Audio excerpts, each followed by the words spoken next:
창세기 41장 50에서 52절 말씀을 통해서 므낫세와 에브라임이라는 제목으로 하나님 말씀 나누겠습니다. 그 사람이요, 처음과 끝이 참 좋아야 그 사람이 참 괜찮은 사람이다라고 하지 않습니까? 그러니까 우리가 옷을 입을 때 와이셔츠도 첫 단추 잘못 끼우면 어떻게 돼요? 다시 다 풀어야 되잖아요. 그러니까 시작이 참 중요하다는 거죠. 시작이 반이다라는 말이 있대. 시작이 중요하다라고 하면 끝은요, 끝맺음을 잘하는 사람. 끝이 더 중요해요. 그래서 성경은 하나님을 알파와 오메가다라고 말씀하십니다. 이건 뭐예요? 시작과 끝이다라고 말하는 거예요. 그래서 우리가 하나님 앞에 신앙생활할 때도 우리의 인생이 아직 끝난 건 아닙니다. 그렇죠. 우리의 인생의 끝은 언제입니까? 주님이 오시면, 그리고 우리가 천국 가면 우리의 인생이 끝나는 거예요. 오늘은 이제 한 해를 마감하는 2024년도 마지막 주일 예배를 오늘 우리가 드리고 있잖아요. 한 해의 마지막. 이제 이것이 마지막 예배는 아니죠. 송구 영신 예배 있습니다. 이제 31일 날 송구 영신 예배 있는데 그때는 한 분도 빠지지 마시고 다 참석하셔서 은혜를 나누길 바래요. 영화나 드라마를 보게 되면 흥행에 성공한 작품일수록 관객들로 하여금 탄성을 만들어내는 기막힌 반전이 있는 것을 보게 됩니다. 우리는 흔히 주인공은 죽을 것 같이 힘든 고난과 역경을 지나갈 때도 우리 마음속으로 드는 생각이 이런 생각이 들죠. 주인공은 절대로 죽지 않는다. 왜냐하면 주인공이 죽으면 그 이야기가 전개가 되어지지 않잖아요. 그러니까 주인공 없는 상황이 펼쳐지는 그런 경우는 없지 않습니까? 그러므로 주인공은 어떠한 경우에도 절대로 죽지 않는다고 그러죠. 세상에서 가장 많이 팔린 베스트셀러 1위가 뭔지 아시죠? 성경입니다. 성경은 누구 이야기입니까? 예수 그리스도의 이야기예요. 불변의 진리라고 말하죠. 그래서 여기 성경에는 더하거나 빼라고 하지 말고 말씀을 있는 그대로 지키라고 합니다. 요한계시록 22장 18절 내가 이 두루마리의 예언의 말씀을 듣는 모든 사람에게 증언하노니 만일 누구든지 이것들 외에 더하면 하나님이 이 두루마리에 기록된 재앙들을 그에게 더하실 것이요 만일 누구든지 이 두루마리의 예언의 말씀에서 제하여 버리면 하나님이 이 두루마리에 기록된 생명나무와 및 거룩한 성의 참여함을 제하여 버리시리라. 그러니까 뭐예요? 말씀은 있는 그대로 지키는 거예요. 여기 더하거나 빼라 하지 말라는 거예요. 또한 모든 성경은 하나님의 감동으로 되었다고 그랬죠. 그래서 교훈과 책망과 바르게 함과 의로 교육하기에 유익하다라고 말하고 있습니다. 그래서 이 성경을 기록하는 목적은 우리에게 예수 그리스도를 알려주기 위함이에요. 요한복음 20장 31절 오직 이것을 기록함은 너희로 예수께서 하나님의 아들 그리스도이심을 믿게 하려 함이요 또 너희로 믿고 그 이름을 힘입어 생명을 얻게 하려 함이니라. 여러분 구원을 얻는 방법을 학교에서 가르쳐 줍니까? 안 가르쳐 주죠. 구원을 얻는 방법을 어디서 가르쳐 줍니까? 성경에서 알려주잖아요. 다른 데는 없습니다. 이 구원을 알려주는 방법이 오직 성경에서만 알려주고 있어요. 사도행전에 보면 다른 이로서는 구원을 얻을 수 없나니 천하 인간의 구원을 얻을 만한 다른 이름을 우리에게 주신 일이 없느니라. 그러니까 오직 예수님만이 우리가 구원을 얻을 수 있어요. 나로 말미암지 않고는 예수님 말씀 나로 말미암지 않고는 아버지께로 갈 수 없대잖아요. 천국 갈 수 없다는 거예요. 그러니까 예수님을 통과하지 않고 천국 간다는 건 거짓말이죠. 그러니까 다른 종교의 구원이 있습니까? 없습니까? 없죠. 이 말대로 적용을 하면 왜 그런지 우리는 그 이유를 알잖아요. 원죄와 자범죄. 원죄를 해결해 주실 수 있는 유일한 한 분이 누구라고요? 예수 그리스도. 그래서 예수님을 구주로 영접하면 어떻게 되는 거예요? 죄사함 받게 되는 거 아니에요? 그 순간. 죄인이었던 나의 신분이 의인의 신분으로 바뀌어지는 거예요. 그래서 성경에 노아를 의인이라고 말하고 우리가 나오는 시므온도 의인이라고 그러고 사가랴와 엘리사벳도 두 사람도 의인이니 그랬잖아요. 여러분들도 예수를 믿고 난 변화의 신분은 뭐냐면 죄인이었던 우리가 의인의 신분으로 바뀌어지게 된다는 거죠. 그래서 예수님만이 구원자가 되고 우리가 예수님을 믿는 순간 하나님의 자녀가 되어졌다. 하나님의 자녀가 된 우리가 여러분 보세요. 올 한 해 시간이 어떻게 갔습니까? 참 빠르게 가지 않습니까? 그걸 성경이요 우리에게 알려주고 있어요. 에베소서 5장 15절에서 17절 그런즉 너희가 어떻게 행할지를 자세히 주의하여 지혜 없는 자같이 하지 말고 오직 지혜 있는 자같이 하여 세월을 아끼라. 때가 악하니라. 그러므로 어리석은 자가 되지 말고 오직 주의 뜻이 무엇인가 이해하라. 여기 세월을 아끼라라는 표현이 있잖아요. 그 다음에 때가 악하니라. 그래서 어리석은 자가 되지 말래요. 주의 뜻을 분별하래요. 이게 예수님이 말씀해 주신 슬기로운 다섯 처녀의 비유예요. 이 슬기로운 5처녀, 이 10처녀가 있었죠. 근데 주인이 이제 언제 올지 모르니까 기름 늑불을 늘 준비해 놔야 되는 거 아닙니까? 그래서 이 기름을 늘 준비해 왔던 이 5처녀는 신랑마저 준비를 하고 있었는데 기름이 떨어진 5처녀는 기름을 사러 갔잖아요. 근데 그 사이에 신랑이 오지 않았습니까? 그래서 이 5처녀는 신랑과 함께 혼인잔치에 들어가고 문이 닫혔어요. 그리고 기름을 사러 갔던 그 5처녀가 와서 문을 열어주셔서 문을 두드려요. 자, 그때 이 사람이 주인이 말하죠. 내가 너희를 알지 못하노라. 그 다음에 성경 구절이 마태복음 25장 13절. 그런즉 깨어 있으라. 너희는 그날과 그때를 알지 못하느니라. 여러분, 세월을 아끼라라는 이 표현 속에는 어떤 의미가 담겨져 있는 것입니까? 항상 주님 맞을 준비를 하고 있어라, 이런 의미예요. 항상 언제 주님이 올지 모르니까. 우리가 만약에 대비해서 보험이라는 것을 들잖아요. 그래서 제가 설교 시간에 한번 얘기했었죠. 꼭 들어야 되는 보험이 있다. 뭐예요? 무슨 보험 꼭 들으라고 그랬죠? 그렇지, 이거 알잖아요.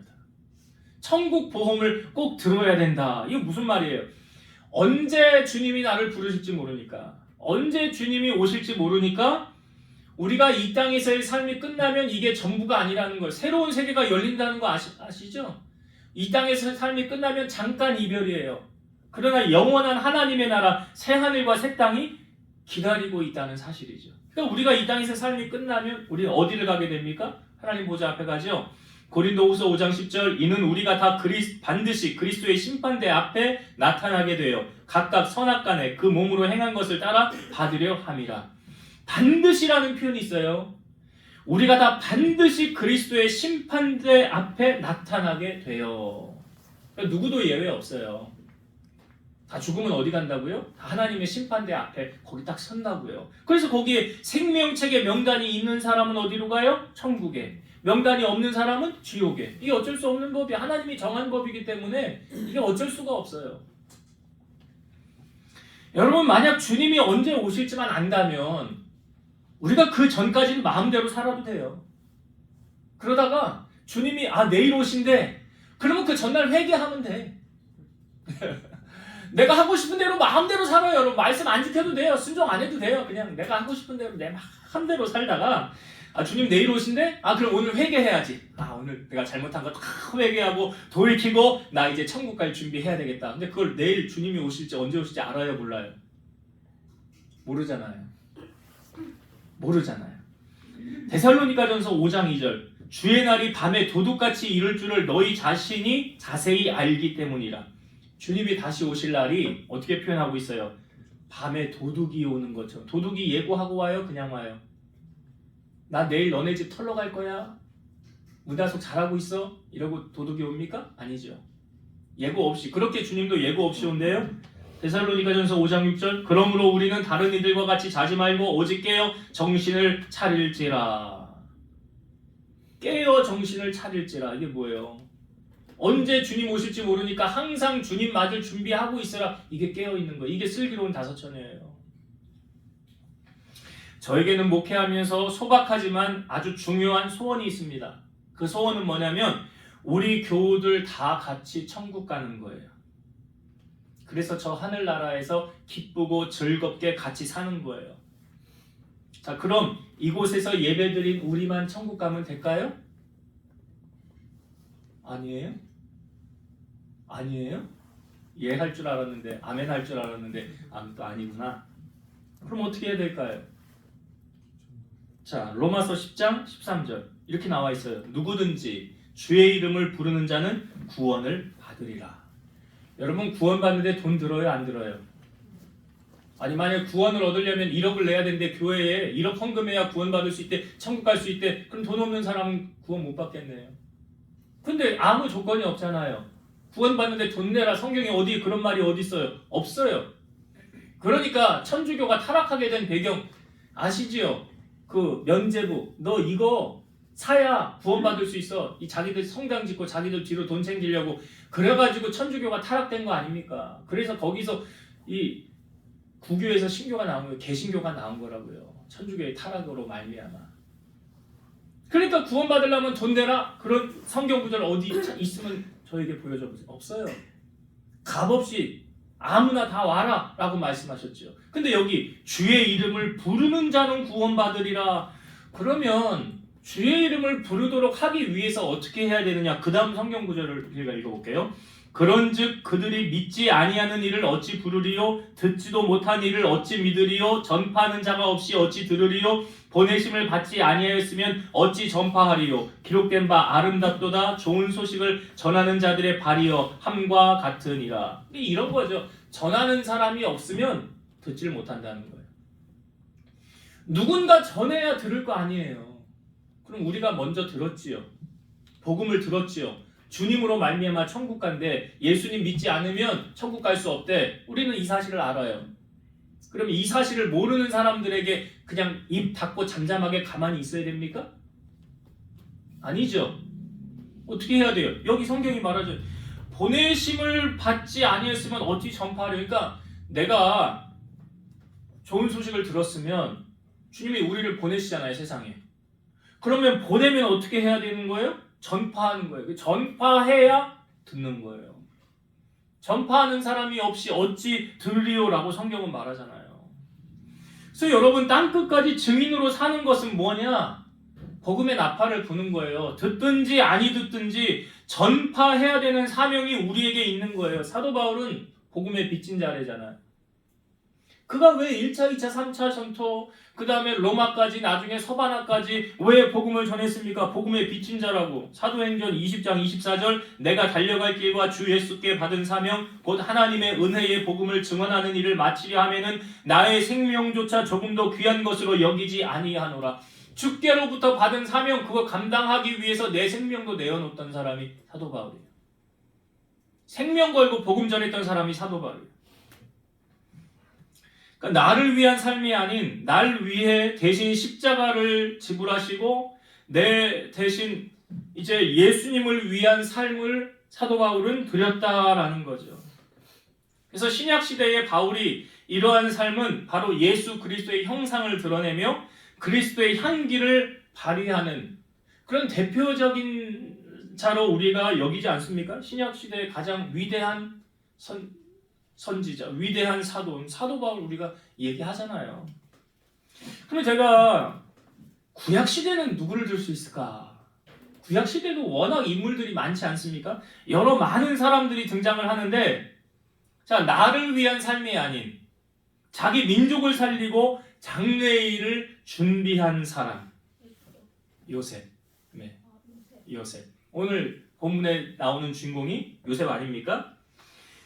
요셉의 아버지가 야곱이죠. 야곱에게는 12아들이 있었어요. 이게 이제 12지파의 시초가 된 거죠.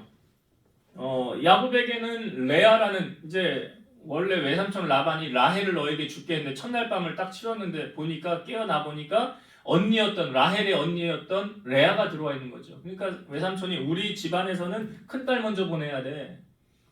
그리고 나서 그러면 내가 라헬도 너를 위해 줄 테니까 7년 동안 더 봉사해.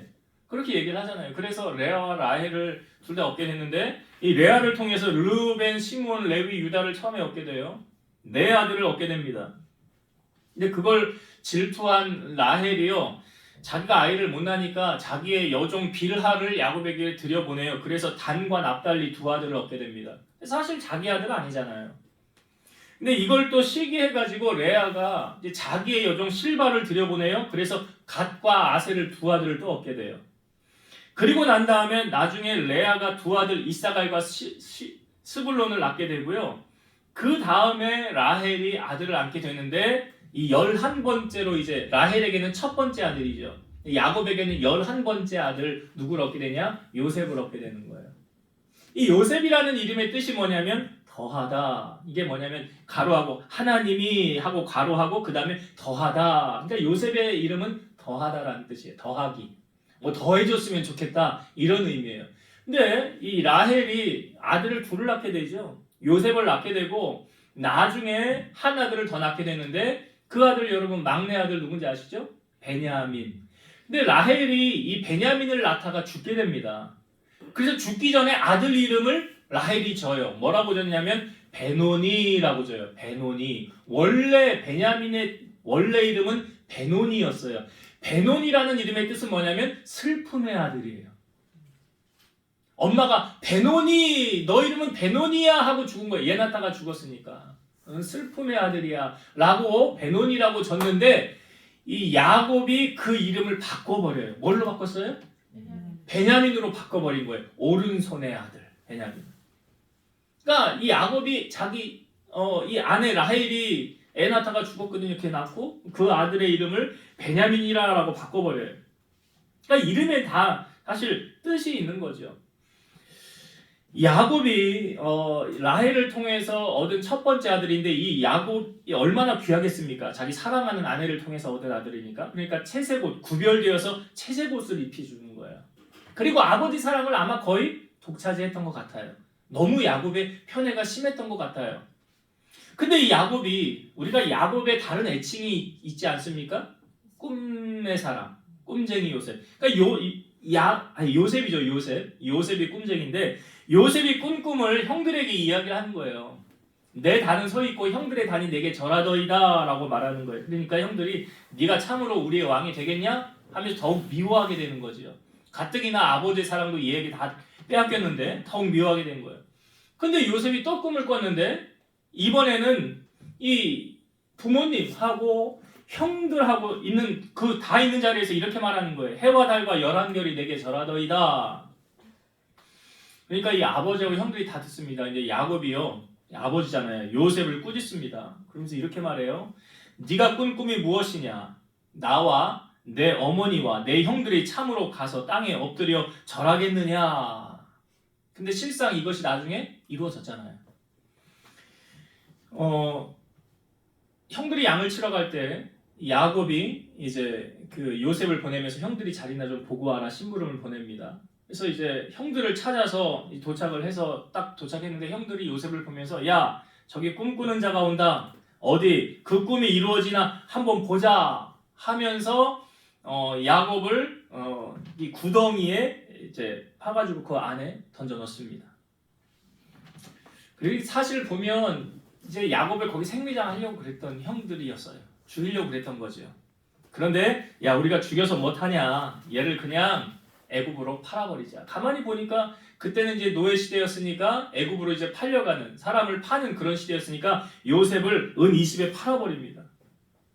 그래서 요셉은 하루아침에 자기 의지와는 상관없이 애굽으로 떠나서 종의 신세로 팔리게 된 거죠. 근데 요셉이 애굽에 이제 팔리게 돼서 바로의 친위 대장 이 보디발이라는 사람의 집에 팔려서 글로 들어가게 되죠. 거기서 요셉은 여러분 종들도 서열이 있고 계급이 있다는 거 아십니까? 종들이 여럿이 있으면 집 안에서 업무를 시키지 않습니다. 바깥 일을 시켜요. 밖에서 하는 허접한 일들을 시킵니다. 이 종들이 하는 첫 번째 임무는 그런 일들이에요. 그러다가 이제 조금 눈에 잘 보이고 주인에게 인정을 받으면 이제 안으로 들어오게 되는 거예요.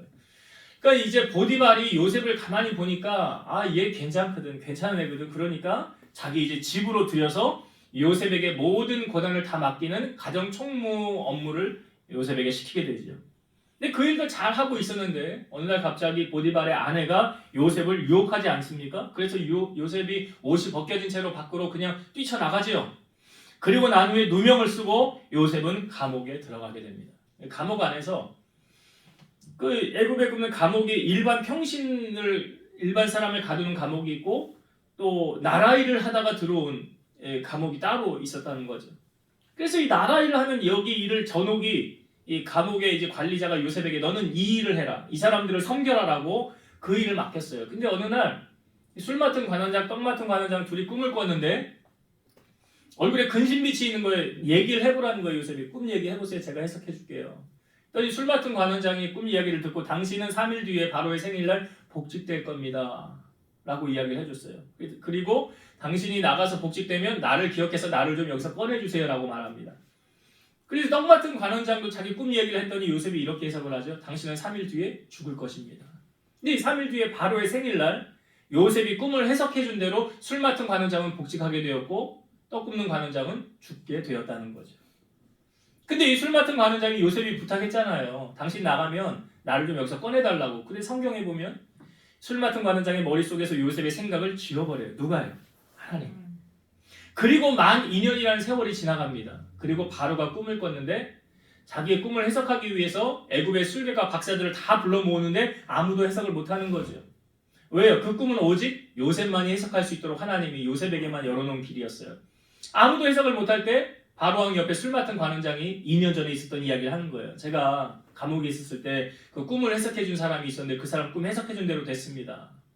그때 술 맡은 관원장의 머릿속에서 요셉을 생각나게 하신 거죠, 하나님이. 그래서 요셉이 바로 앞에 서게 됩니다. 그리고 바로에게 하나님이 해석을 해줄 것입니다 라고 요셉이 말하면서 그 꿈을 이제 해석한 내용은 이런 거죠. 앞으로 7년 동안은 풍년이 있을 것이요 그 뒤에 7년 동안은 흉년이 있을 것이니 왕은 지혜로운 사람을 세워서 이것을 미리 준비하게 하옵소서 라고 말하죠.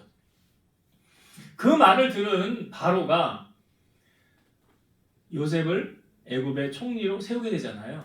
요셉을 총리로 세우게 된 배경이 있어요. 단지 꿈을 해석을 잘해줘서 요셉의 총리를 세웠다? 그게 아니에요. 자, 바로의 말을 보면 성경을 보세요. 41장 38절을 한번 보겠습니다. 41장 38절. 이 결정적인 계기예요. 이것 때문에 요셉이 총리가 된 거예요. 자, 38절을 읽어볼게요. 바로가 그의 신하들에게 이르되 이와 같이 하나님의 영에 감동된 사람을 우리가 어찌 찾을 수 있으리요 하고. 바로가 말하는 겁니다. 이와 같이 하나님의 영에 감동된 사람을 우리가 어찌 찾을 수 있으리요. 그러니까 이 꿈은 하나님의 영이 그에게 임하였기 때문에 그가 해석할 수 있었다라고 바로가 인정을 하는 거죠. 자, 그러면 요셉이 이렇게 하나님의 영에 감동되어져서 살아갈 수 있었던 그 증명을 하고 있는 성경 부분이 있어요.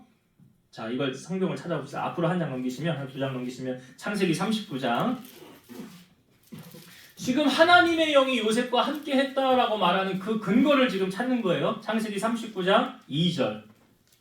2절과 3절을 읽어볼게요. 여호와께서 요셉과 함께 하심으로 그가 형통한 자가 되어 그의 주인 애굽 사람의 집에 있으니 그의 주인이 여호와께서 그와 함께 하심을 보며 또 여호와께서 그의 범사에 형통하게 하심을 보았더라. 여기에 공통적으로 표현되어지는 단어가 있죠. 여호와께서 그와 함께 하심으로. 자, 21절 보겠습니다. 39장 21절.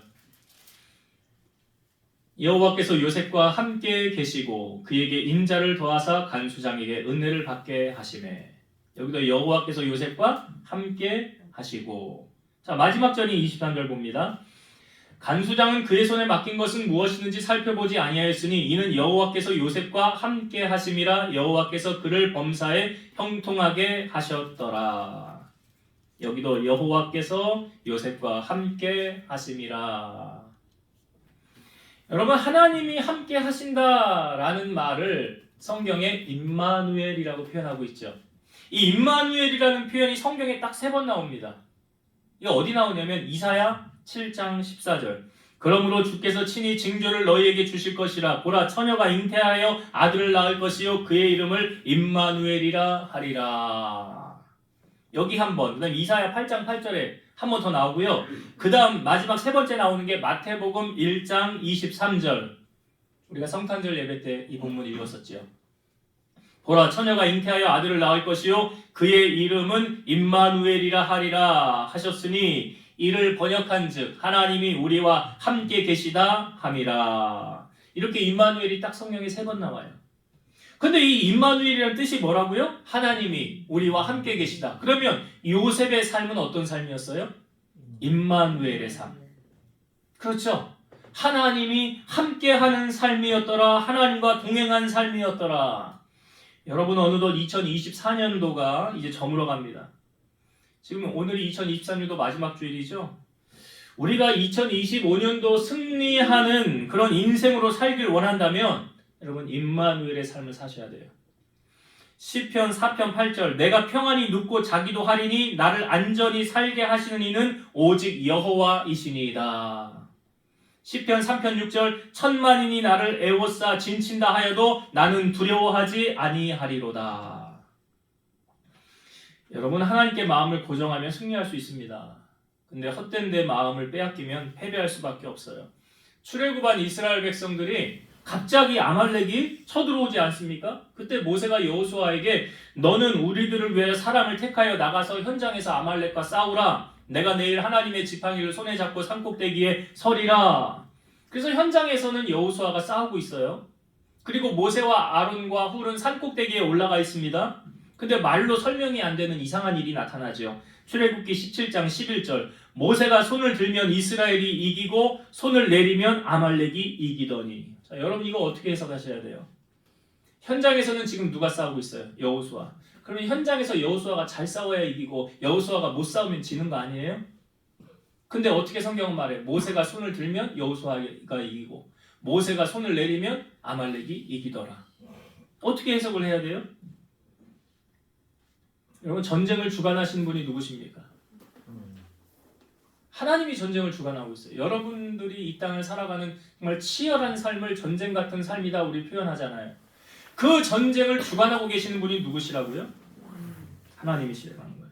그러니까 모세가 손을 들었다라는 거 우리가 이렇게 표현하죠. 하나님께 기도했다. 이건 이런 거죠. 하나님께 SOS 도움을 요청했다는 거 아니에요? 그러니까 기도하면 하나님께서 도우셔서 이기게 하지만 기도하지 않으면 패배하게 된다. 이거 그냥 이렇게 우리의 삶에 이렇게 적용하면 이런 거죠. 모든 일을 우리가 기도하고 행하느냐, 기도하지 않고 행하느냐, 이거에 따라 결과는 달라지더라.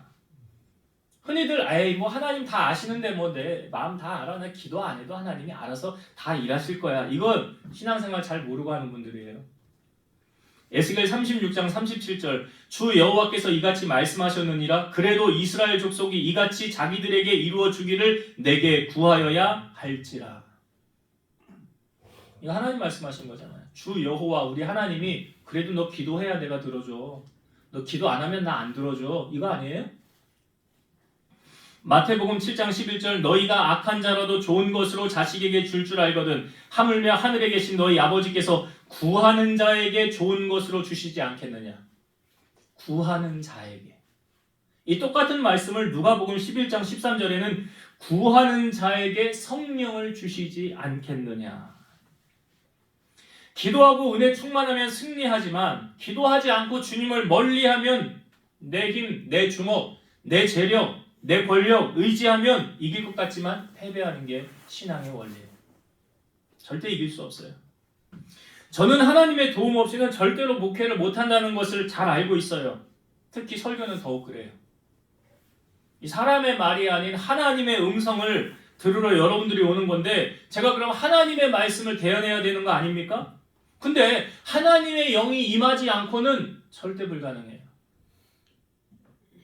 그래서 여러분은 저를 위해서 늘 기도해 주어야 됩니다. 그래야 여러분들이 은혜를 받을 수 있는 거예요. 요셉이 총리가 될 수 있었던 원동력이 뭐라고요? 바로가 말하잖아요. 하나님의 영에 감동된 사람을 우리가 어찌 얻을 수 있겠느냐. 이게 하나님과 동행한 삶 아니에요? 하나님이 그와 함께 했다는 거잖아요. 여러분 올 한 해 하나님이 여러분과 함께 동행하는 삶을 산다면 우리는 한 해도 승리를 보장받고 살아갈 수가 있어요. 그리고 존귀한 자로 하나님이 세워주실 수가 있는 거예요. 여러분 다가오는 올 한 해가 이 요셉처럼 다른 건 몰라도 나 하나님과 동행하는 삶, 하나님의 영에 충만된 삶. 오늘 누가복음 11장 13절 구하는 자에게 성령 주시지 않겠느냐 주신대잖아요. 하나님의 영에 취해서 여러분들이 세상을 승리하길 바래요. 자, 요셉이 이제 총리가 되고 여기 제사장 보디베라의 딸 아스낫하고 결혼을 하게 되죠. 그리고 두 아들을 낳게 됩니다. 이스라엘은 이름을 지을 때 우리도 다 이름에 뭐 뜻이 보통 있듯이 이스라엘 이름에 뜻이 있다고요. 아까 요셉의 이름은 뭐라고 그랬어요? 뜻이 더하다라고 그랬죠. 하나둘로 부족하다는 거예요. 더 줬으면 좋겠다. 근데 베냐민은 제가 아까 처음에 원래 이름은 베냐민 아니었죠? 베노니 슬픔의 아들. 근데 아버지가 베냐민 오른손의 아들로 이름을 바꿔버렸어요. 요셉이 두 아들을 낳고 이름을 줬어요. 근데 이 이름에 의미가 있다는 거죠. 잠깐 살펴보려고 그래요. 첫째 아들의 이름은 므낫세라고 말하고 있죠. 므낫세. 뜻은 뭐냐? 잊어버리다. 잊어버리다. 자, 요셉이 무슨 의미로 이 아들의 이름을 므낫세라고 줬을까요? 자, 그 이름을 지면서 왜 이렇게 줬는지 이유가 나오죠. 51절을 한번 봅시다. 51절. 오늘 본문 41장 51절 요셉이 그의 장남의 이름을 므낫세라 하였으니 하나님이 내게 내 모든 고난과 내 아버지의 온 집 일을 잊어버리게 하셨다 하니요. 그러니까 므낫세라는 이름의 뜻이 뭐라고요? 잊어버렸다라는 거예요. 있다라는 뜻인데 뭘 잊었다는 거예요? 뭘 잊었대요? 하나님이 내 모든 고난과 자, 그 다음에 내 아버지의 온 집 일을 잊어버리게 하셨다. 아까 요셉이 아버지 심부름으로 형들 양치러 갔을 때 형들이요 요셉 구덩이에 넣어놓고 도시락 까먹고 앉아 있었잖아요. 요셉이 울며불며 얼마나 살려달라고 애걸복걸 했겠습니까? 내가 잘못했다고. 근데 형들이 눈 하나 깜빡하지 않았죠? 그것을 지나지 않아서 요셉은 자기의 의지와 상관없이 은 20에 애굽의 종으로 팔려가게 됐다는 거예요. 아버지의 사랑을 받던 아들의 신분에서 낯선 땅 언어도 통하지 않는 애굽에 팔려와 종의 신분으로 살게 되었다는 거죠. 그러니까 행복 끝 고생 시작. 세상에 요셉 편은 한 사람도 없습니다. 정말 홀로서기 해야 되는 요셉이었어요. 그래서 하나님이 함께 하셨죠.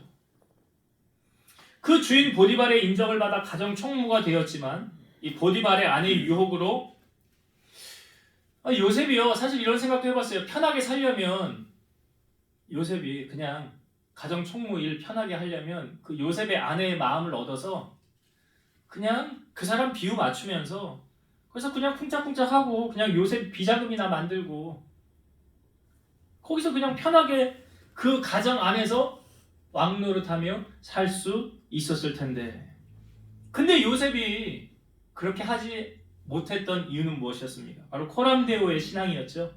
내가 어떻게 하나님 앞에 범죄할 수 있습니까? 그리고 누명 쓰고 감옥 들어간 거 아닙니까? 그러니까 요셉이 총리가 되어지기까지 요셉이 30세 총리가 됐거든요. 그리고 17세 애굽으로 팔려갔어요. 그러면 요셉에게 있어서 이 13년이라는 세월은 다시는 기억하고 싶지 않은 눈물 젖은 빵을 먹는 세월을 보내었던 시절이 바로 요셉이 당하였던 이 13년이에요. 근데 지금 이제 애굽의 총리가 되었죠. 그리고 나서 첫째 아들 등남을 하고 그 이름을 뭐라고 지었다고요? 므낫세. 어떤 의미가 담겨 있었다고요? 하나님이 내 모든 고난과 내 아버지의 온 집 일을 잊어버리게 하셨다. 여러분 사실은요 이 불가능한 일이에요. 왜 불가능한 줄 아세요? 절대 못 있는 일이에요. 우리 흔한 얘기로 부부싸움 하면서 여러분 꺼내는 레파토리들 있지 않아요? 어떻게 나한테 이럴 수가 있어? 내가 어떻게 했는데? 하면서 어떤 이야기들을 꺼내요 주로? 안 잊혀진 거잖아. 잊혀졌으면 그 이야기를 꺼낼 수가 없죠. 제로 세팅되어 있으면 그 이야기를 꺼낼 수가 없는데 안 잊혀졌거든요. 그 뭐예요? 그 안에 내 안에 상처로 남아 있었다는 거잖아요. 그러니까 싸움 할 때마다 레파토리처럼 계속 나오는 거 아닙니까? 그러니까 마음속 깊은 곳에 저장을 하고 있는 거예요. 근데 여러분 되게 보면 사람은요 좋은 기억과 아픈 기억이 있으면 되게 좋은 기억은 잘 잊어요. 그리고 아주 아픈 기억은 잘 잊혀지지가 않아요. 우리가 인간은 망각의 동물이라는 이 표현 속에는요 내가 받은 은혜와 그 사랑 그런 건 잘 잊어버리기 때문에 나오는 말이 망각의 동물이라는 거예요. 그러니까 좋은 건 잘 잊어버리고 나쁜 거는 잘 기억하려고 하는 이게 인간의 속성이에요. 근데 요셉은 지금 나쁜 거, 상처, 아픔, 배신 이런 거는 다 잊어버렸다. 여러분 이 표현 속에는요 사람은 두 종류의 사람이 있어요. 과거 지향적인 사람과 미래 지향적인 사람. 과거 지향적인 사람은 과거에 있었던 이야기들만 계속 내가 뭐 라떼는 말이야 하면서 라떼 이야기를 많이 하죠. 라떼는 이게 과거 지향적인 사람이에요. 예전엔 좋았는데 예전에는 이게 과거 지향적인 사람이에요. 하나님의 사람은 과거 지향적인 사람이 되어서는 안 되죠. 오늘 요셉을 보니까 다 잊혀졌대잖아요. 그건 다 있는 거라고요. 그거 안 좋은 거 왜 기억하고 있습니까? 부부싸움 할 때 왜 레파토리 계속 꺼내십니까? 안 미쳐졌다는 거거든요. 그러니까 오늘 요셉을 보면서 여러분 그 있는 것도 내 의지로 있는 게 아니에요. 오늘 성경을 잘 보세요. 이렇게 표현되어 있잖아요. 하나님이 내게 내 모든 고난과 내 아버지의 온 집이를 잊어버리게 하셨다. 누가 잊게 해주셨대요? 하나님이 잊게 해주셔야 되는 거예요. 그러니까 여러분 좋은 것은 잊지 마시고요. 나쁜 것은 다 잊어버리세요. 그래야 미래지향적인 사람이 될 수 있는 거라고요. 그래야 꿈의 사람이 될 수 있는 거라고요. 그러니까 요셉이 자기의 상처가 없었겠어요? 말도 안 되죠. 없었다. 그런 13년의 그 아픔의 세월을 다 지금 뭐 했다는 거예요? 잊어버렸다. 그러니까 우리 안에 상처와 아픔을 주님이 치유해 주셨다. 이 요셉의 상처와 아픔을 주님이 치유해 주셨다는 걸 말하고 있잖아요. 그러니까 다시는 그 상처가 내 발목을 잡지 않도록 나쁜 것을 하나님께서 다 잊게 해 주었다는 거잖아요. 오늘 우리의 삶이 이뤄야 되는 거예요. 오늘 한 해를 마감하면서 여러분 얼마나 아픔과 상처, 괴로움들이 많았습니까? 그런데 오늘 주일을 시점으로 2024년도에 나쁜 추억과 아픈 기억들은 하나님 다 지워주세요. 제로 세팅해주세요. 그러나 과거 지향적인 사람 아닌 미래 지향적인 꿈을 가지고 살아가는 사람이 되겠습니다. 그렇게 2025년도를 우리가 시작을 할 때 하나님께서 올 새해에 오늘 우리의 삶에 하나님의 은혜와 축복이 넘치게 하지 않겠습니까? 이게 세팅이 돼야, 이게 제로가 돼야 새롭게 출발하는 거잖아요.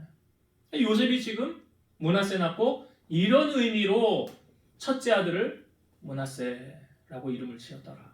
여러분 적용하세요. 하나님, 한 해 많이 힘들었습니다. 이런 상처와 이런 아픔이 있었습니다. 이제 오늘 요셉의 하나님의 기억에서 싹 지워졌던 것처럼 술 맡은 관원장의 머릿속에서 요셉의 생각도 지웠었잖아요. 다시 생각나게 하셨지만 그거 하나님이 하시는 일이거든요. 하나님 내게도 그런 은혜가 임하게 하옵소서.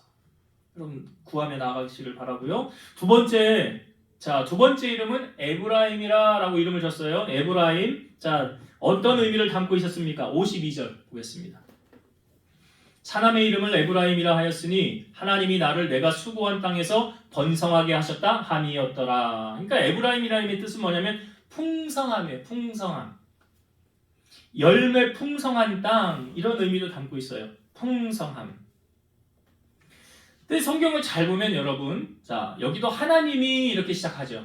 하나님이 나를 내가 수고한 땅에서 번성하게 하셨다. 하나님이 나를 내가 수고한 땅에서 번성하게 하셨다라는 이 표현은 요셉이 열심히 살았죠. 내가 수고한 땅에서라는 표현을 하고 있잖아요. 수고했대잖아요. 데살로니가후서 3장 10에서 12절 보면 우리가 너희와 함께 있을 때에도 너희에게 명하기를 누구든지 일하기 싫어하거든 먹지도 말게 하라 하였더니 우리가 들은즉 너희 가운데 게으르게 행하여 도무지 일하지 아니하고 이를 만들기만 하는 자들이 있다 하니 이런 자들에게 우리가 명하고 주 예수 그리스도 안에서 권하기를 조용히 일하여 자기 양식을 먹으라 하노라. 일하지 않는 자는 먹지도 말래요. 잠언 6장 9절에서 11절 게으른 자여 네가 어느 때까지 누워있겠느냐? 네가 어느 때에 잠이 깨어 일어나겠느냐? 좀 더 자자, 좀 더 졸자, 손을 모으고 좀 더 누워있자 하면 내 빈궁이 강도같이 오며 내 곤핍이 군사같이 이르리라. 그래서 성경은 게으름은 죄라고 말하고 있어요. 요셉이 게으르게 살았을까요? 아니에요. 여러분 야곱은요. 그러니까 그 앞에 야곱의 삶이 외삼촌 라반 집에 갔을 때 어떻게 했는지 아시잖아요. 내가 이 20년 동안 괴롭고 힘들고 어려운 시절 보냈던 거 하나님이 다 기억하시고 보상해 준 거지 외삼촌 당신이 보상해 준 게 아니라고. 여러분 우리 하나님은 성품이요. 성실한 성품이십니다. 이사야 25장 1절 여호와여 주는 나의 하나님이시라. 내가 주를 높이고 주의 이름을 찬송하오리니 주는 기사를 옛적에 정하신 뜻대로 성실함과 진실함으로 행하셨음이라. 성실이라는 뜻이 뭐냐면 정성스럽고 참됨이라는 뜻이에요. 성실이 뭐라고요? 정성스럽고 참됨. 그러니까 자 보세요 여러분 요셉이 보디발의 집에 갔을 때 어떻게 살아왔을까? 성실이에요. 그리고 감옥에 들어갔을 때 이 전옥이 그에게 은혜를 베풀어 주었잖아요. 성실했기 때문에. 그래서 요셉은 말하는 거예요. 하나님이 나를 내가 수고한 땅에서 번성하게 하셨더라. 근데 우리가 알아야 될 건 요셉이 처음에 자기의 일로 성실했느냐 남의 일로 성실했느냐예요. 요셉은 자기 거 없었어요. 그렇죠. 남의 일에 성실하지 않았습니까? 누가복음 16장 12절 너희가 만일 남의 것에 충성하지 아니하면 누가 너희의 것을 너희에게 주겠느냐 이런 거죠. 남의 것에 충성하지 않는 자는 자기의 것도 충성하지 못한다 라고 누가 평가하는 거예요? 하나님이. 대개는요 내 일은 내가 맡았으면 열심히 잘하지. 근데 하나님은 그렇게 평가하지 않아요. 너 남의 일도 못하는데 네 일 주면 네가 잘하겠냐? 못한다고 하나님 말하시는 거예요. 우리가 교회 일도 봉사하고 섬기는 것도 주님이 보시기에 충성하지 않으면 내 일 충성하고 헌신하는 거 하나님이 어떻게 보실까요? 너는 내 일도 못하면서 뭘 더 요구하냐 이렇게 혹시 말씀하시지 않을까요? 잠언 24장 12절 네가 말하기를 나는 그것을 알지 못하였노라 할지라도 마음을 저울질하시는 이가 어찌 통찰하지 못하시겠으며 네 영혼을 지키시는 이가 어찌 알지 못하시겠느냐? 그가 각 사람의 행위대로 보응하시리라. 지금 요셉이 말하는 거예요. 에브라임 하나님이 나를 내가 수고한 땅에서 번성하게 하신다. 내가 수고한 땅에서. 요셉이 총리가 된 것은 그의 성실함의 열매를 거두는 거예요. 하나님은 공짜가 없습니다. 반드시 심은 것에 대한 열매를 맺히게 한다는 사실. 이제 말씀을 정리하고 마치겠습니다, 여러분. 오늘 요셉을 보면서 하나님의 나라와 의를 구한 사람 아니었나라는 생각이 들어요. 그렇잖아요. 요셉이 애굽에 가서 지금 아브라함의 후손들이 머무를 그곳을 다 미리 정해놓은 거 아닙니까? 근데 이제 요셉이 총리가 될 수 있었던 결정적인 요인은 성경 우리가 바로를 통하여 들었어요. 하나님의 영에 감동된 사람. 육신을 따르는 자는 육신의 일을, 영을 따르는 자는 영의 일을 생각하나니 육신의 생각은 사망이요 영의 생각은 생명과 평안이니라. 여러분 무엇을 쫓아 살아야 될까요? 사도 바울은 말하죠. 우리의 시민권이 저 하늘에 있으니 무엇 바라보래요? 하늘을 바라보라. 예수님 아까 말씀하시죠. 그런즉 깨어 있으라 라고 말하고 있어요. 깨어 있는 게 뭐냐? 주님과 내가 동행하며 사는 삶. 요셉이 총리가 된 원인 간단합니다. 하나님이 그와 함께 하셨어요. 그래서 가르쳐준 거 아니에요? 하나님이 함께 하시니까 알려준 거 아니에요? 구하는 자에게 성령 주시지 않겠느냐. 여러분 무엇을 구해야 될까요? 하나님 성령을 구하세요. 하나님 나와 동행해 주세요. 하나님 내게 지혜를 주세요. 그렇게 우리가 먼저 구하고 나아갈 때 올 한 해도 하나님 우리가 승리를 보장받을 수 있다는 것. 그리고 요셉이 두 아들의 이름 므낫세와 에브라임. 므낫세라는 이름의 뜻은 뭐라고요? 잊어버렸다. 여러분 나쁜 건 잊으세요. 내 눈에 흙이 들어오기 전까지 절대 용서 못해? 못 잊는 거잖아요. 잊어야 된다고요. 잊어야 새롭게 세팅이 되는 거예요. 근데 내 의지로 안 돼요. 그렇죠? 내가 아무리 잊으려고 해도 잊혀져요? 안 잊혀져요. 근데 하나님이 개입하시면 돼요. 사람으로 할 수 없는 것을 하나님 능히 하신다고 그러잖아요. 하나님이 내 생각까지도 주님 앞에 맡기고 구하면 하나님 이렇게 하시는 거예요. 요셉에게 행하였던 것처럼. 그래서 여러분 상처로 얼룩진 인생 사시지 마시고 비전과 꿈으로 가득한 2025년도 여러분 보내시길 바라요. 또 한 가지 에브라임의 이름은 뜻은 뭐라고요? 풍성함이었죠. 그러니까 하나님이 우리를 부르시면 복주기 위함 아닙니까? 우리를 망하게 하려고 하나님이 우리를 부르셨어요? 아니죠. 잘못 알고 있는 거죠. 하나님 복 주시려고 부르잖아요. 그렇죠. 그럼 복을 받기 위해서 어떻게 해야 돼요? 뭐가 따라와야 돼요? 오늘 보니까 성실함. 내가 수고를 해야 심은 대로 거두게 하시는 하나님. 아무것도 하지 않고 복을 구하는 거는 감나무 밑에서 감 언제 떨어지나 입 벌리고 있는 거 똑같은 거예요. 그건 하나님 아니에요. 그런 하나님 아니에요. 우리가 하나님이 내게 맡기신 것 최선을 다해서 성실하게 잘 감당할 때 요셉이 보디발의 집에서 어떻게 했을까요? 감옥에서 어떻게 했을까요? 그것이 총리의 자리에 있게 만들었다라는 사실. 그 사실을 잊지 마세요. 자, 여러분들의 삶에 성실함으로 하나님 보셨을 때 2달란트 5달란트 받은 자처럼 최선을 다하였을 때 하나님 그에게 복을 주시더라. 이 은혜가 오늘 여러분들의 삶 가운데 함께하게 되기를 주의 이름으로 축원드립니다. 기도하시겠습니다. 지금도 살아서 역사하시는 하나님 감사합니다. 우리가 이 말세에 붙들고 살아야 될 것이 무엇입니까? 하나님과 동행하는 것입니다. 하나님의 은혜를 구하는 것입니다.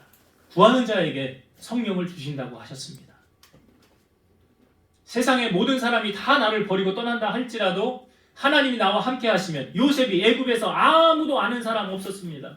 의지할 사람 없었습니다. 그러나 하나님이 그와 함께 하셨습니다. 그러기에 애굽의 총리가 될 수 있었습니다. 오늘 우리 사랑하는 성도들 눈에 보이는 사람 권력 붙들지 않게 하시고 오직 하나님 한 분만을 붙잡고 믿음으로 나가게 도와주옵소서. 또한 에브라임 므낫세와 에브라임 그 이름의 뜻을 우리가 나누었듯이 우리의 나쁜 추억들, 나쁜 기억들, 상처들은 다 십자가 앞에 내려놓게 하시고 주님 잊혀지게 하시고 새롭게 세팅되어 하나님이 주시는 풍성함 그 은혜를 2025년도에 누리고 간증하고 살아가는 우리 성도들 다 되게 하여 주옵소서. 예수님의 이름으로 기도드리옵나이다. 아멘.